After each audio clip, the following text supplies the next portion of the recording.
It's December 2nd, 2019, and Lionel Messi is about to win his record 6th Ballon d'Or, breaking a tie with his eternal rival, Cristiano Ronaldo. Fans and pundits alike have been arguing for months and months about which player deserves it the most. Van Dijk, Mane, Cristiano, and Messi are all amongst the favorites, and each player has a decent shout for a chance at the prestigious award. But Messi has been head and shoulders above everybody else this year.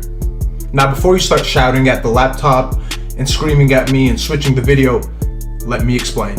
Messi deserves the Ballon d'Or this year for a number of reasons. One of the first things that stands out about Messi's performances are, of course, his insane stats. Now, stats never do Messi justice, and they still don't do him justice, even though the guy put up 51 goals and 21 assists in the 2018-2019 season. No player comes close to the 73 goal output that Messi had this past season, but we just breeze by that stat like it's nothing for Messi. Well, that's because it actually is nothing for Messi. Messi scored 91 goals alone in a calendar year, so he has already set the bar at the highest possible level in football, and because of that, we have normalized his greatness. Messi was not only La Liga's leading goal scorer in the 2018-19 season, but he was also the Champions League top goal scorer with 12 goals and 3 assists in only 10 appearances. 15 goals contributed in 10 games at the highest level of club competition. And Messi gets a lot of criticism for not scoring in the knockout stages. Well, he produced 6 goals and 2 assists in the 6 games that he participated in. He dominated every team he went up against, but because he didn't show up at Anfield, he doesn't deserve the Ballon d'Or.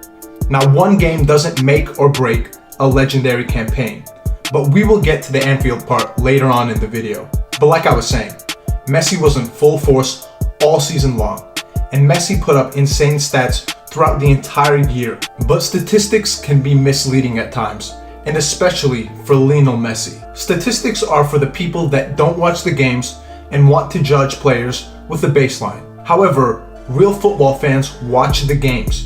They don't only judge based off stats. And that's where you have to understand the genius of Messi and his importance for Barcelona. Now, don't get me wrong here. Stats are obviously an important part of the game, but how can you quantify a magician's work? Well, it's tough for me to explain. So let's let Ray Hudson explain it better than I can. The verge of another brace heading into the holiday season. 26 on the season in league, 91 in the year. It's not the statistics! It's not the statistics! You don't measure that by statistics! It's immeasurable!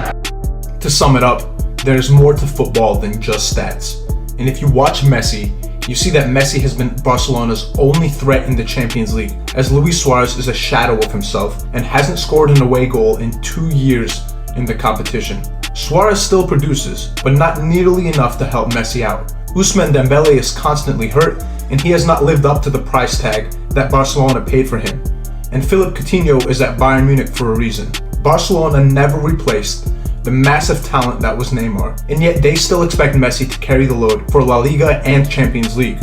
And he has still done better than any player possibly could have. Despite minimal help last season, Messi still dragged his team to another La Liga title.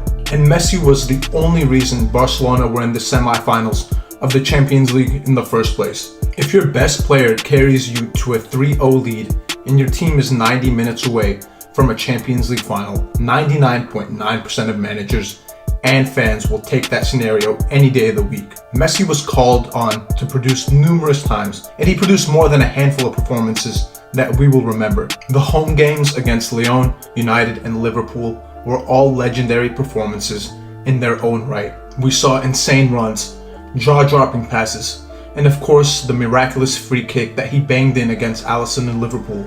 And not just the Champions League, Messi produced countless moments of brilliance in La Liga, including that insane chip against Betis for his hat trick, where the Betis fans were applauding his efforts. There are more than a handful of moments to remember Lionel Messi's incredible season by. Another reason why Messi deserves the Ballon d'Or this year is also simply because the field was weaker than it normally is. There, I said it. And it's true, Cristiano had a down year this year, as it was his first year at Juventus. He still showed up in the Champions League tie against Atletico, but other than that, he did not have a memorable club season by his own lofty standards. He did provide an excellent hat-trick against Switzerland in the Nations Cup, but in the final he was nowhere to be seen. 2 performances to remember him by for an entire years of play. Not his best year, despite showing signs of the legendary goal scorer that we all know he is. The other 2 candidates, Mane and Van Dijk, were both immense for their teams. They both helped lead their teams to European Cup, but neither of them will be remembered for having that it moment, that wow factor from the season. They did have one brilliant link up against Bayern Munich when Mane scored a chip past Neuer from Van Dijk's incredible ball. But most people remember Wijnaldum, Origi, and Alexander-Arnold for being the catalyst of Liverpool's Champions League comeback. And that's because they were. Origi took home most of the headlines because he deserved it. Despite having Mane, Salah, and Firmino, Origi was the one who scored 3 goals in the last 2 games of the Champions League. Despite Mane and Van Dijk being the best players on a loaded Liverpool team, they were not the main guys to bring home the Champions League when they needed it the most. Messi, on the other hand, was the reason Barcelona made it out of the group stage with a legendary performance against Tottenham. He helped create 4 goals against Lyon, had a hand in 3 of the 4 goals against United, and of course he accounted for 2 of the 3 goals that Barcelona scored against Liverpool. And that brings us back to the Liverpool game. The only reason most people say Messi doesn't deserve the Ballon d'Or was for his performance at Anfield. But obviously, those people did not watch the actual game. People lump his performances at Anfield and Roma in the same category. Against Roma, Messi disappeared. That is undoubtable. But against Liverpool at Anfield, he was the only player on the pitch playing for Barcelona.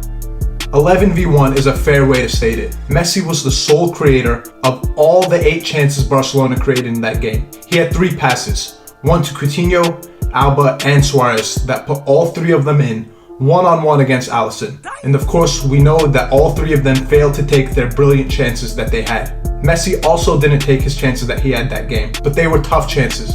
But chances nonetheless for the great Messi. But to question his effort against Liverpool in this game is shameful. He was the only reason Barcelona even had any chance of scoring on goal. If one of his 10 teammates showed up to play that game, maybe he would have had a chance to drag them to another Champions League final. But Messi did show up at Anfield. His teammates didn't. So there you have it, guys. Lionel Messi will win his 6th Ballon d'Or. And 5 years later, when people talk about the 2019 Ballon d'Or and how Messi did not deserve it because of the forgotten details, just remember to show them this video. Thanks again, guys, for your support. Subscribe and hit the bell notification, and check us out on all our social media websites. We appreciate you guys, and until next time.